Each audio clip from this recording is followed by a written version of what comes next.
Now, I work in a relatively small town, pretty far from any major city, so I'm not taking on any newsworthy cases, and my clients aren't usually offering me the big bucks for my services. So, you can imagine my surprise when, yesterday morning, a client walked in carrying 2 heavy-looking sacks, sat down in front of me, and opened one of the sacks to reveal money, a lot of it. Even more surprising was the fact the client was a young girl, who couldn't have been more than 17. Now, you can understand why I was already more than a bit skeptical. Then she told me she was immortal, and needed my help in changing that. No sooner than I had awkwardly laughed, she interrupted me and made my jaw drop.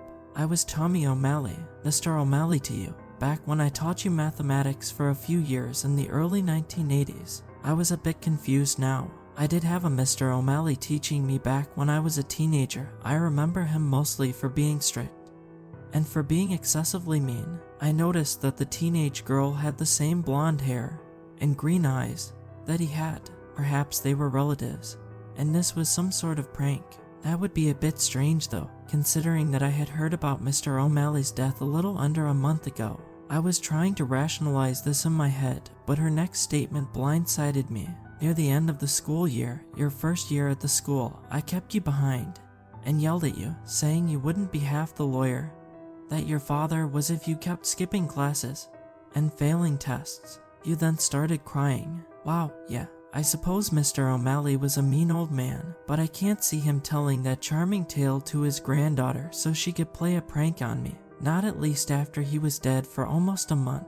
Now, I wasn't really convinced that old Mr. O'Malley had reincarnated as this teenage girl, but I definitely wanted to know more. Okay, let's say you're immortal. Why are you here? I was given this curse in the summer of 1641. I was only in my 20s, perhaps my early 30s, yet I had fallen ill. I was coughing up blood for over a week, and I knew I hadn't long left. One night, I sat down by a river feeling sorry for myself.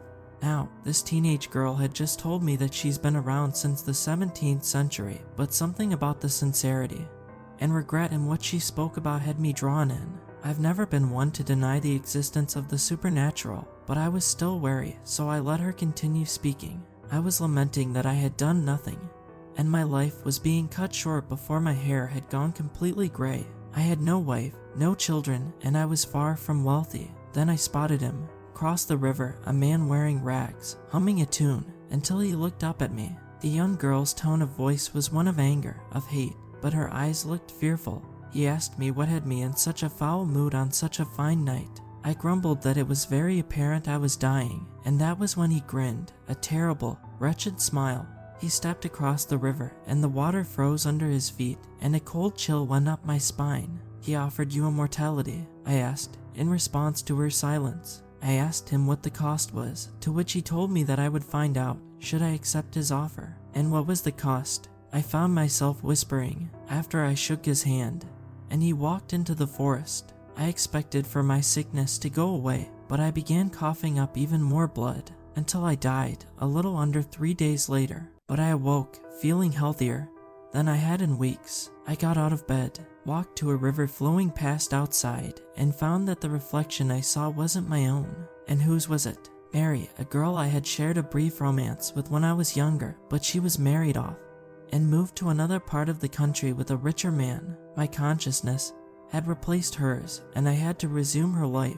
It was a miracle I wasn't thrown into a sanatorium by her husband for acting strangely, but he wasn't very attentive, let alone present most of the time. That's lucky, I think. Then I died for a second time a decade later from pneumonia, and awoke in the body of Mary's, or my, son. Then, 40 years later, I died for a third time, waking up in the body of his, or my, son. 20 years later in the body of his, or my best friend.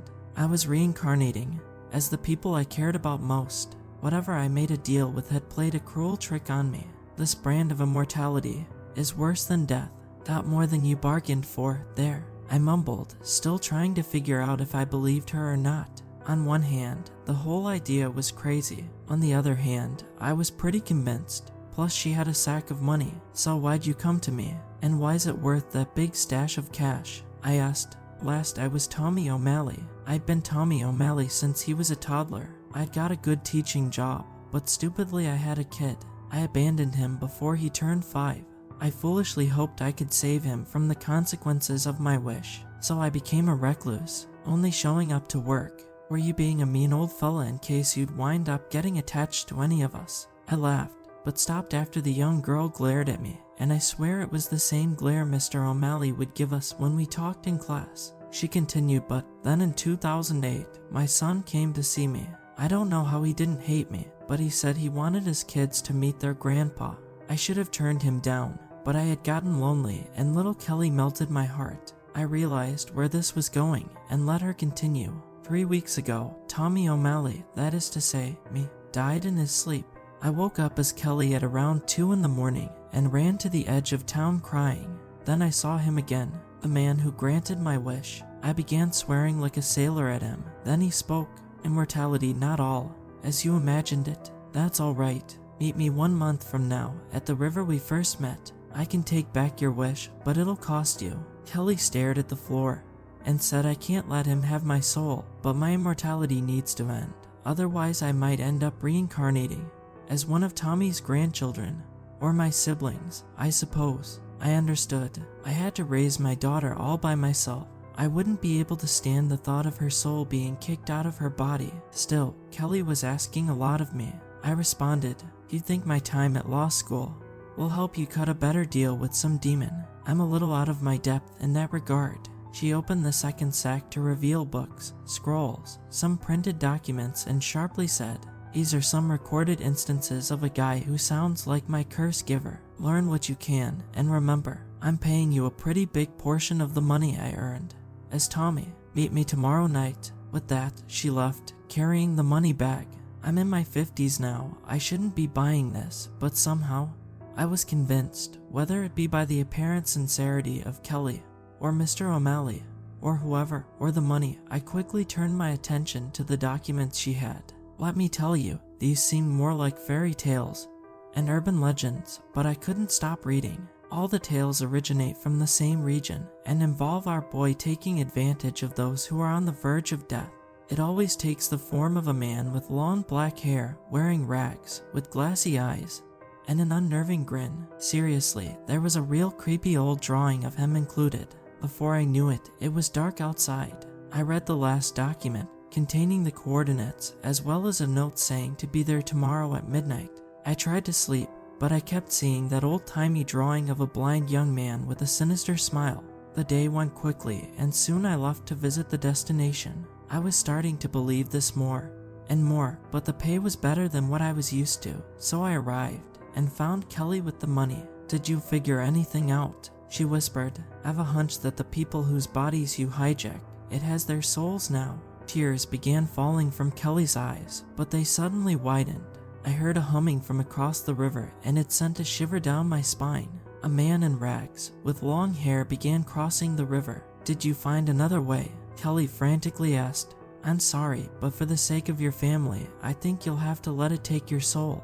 There's another way. I'm so sorry," she sobbed. Then the blind young man put its hand on her shoulder. I watched in horror as the life left her body immediately, yet she had a smile on her face as she began to turn to dust and blow away in the wind. Shame, a soul that's been around for a few hundred years, would have satisfied me greatly, but I'm nothing if not patient, and I suppose you're an investment.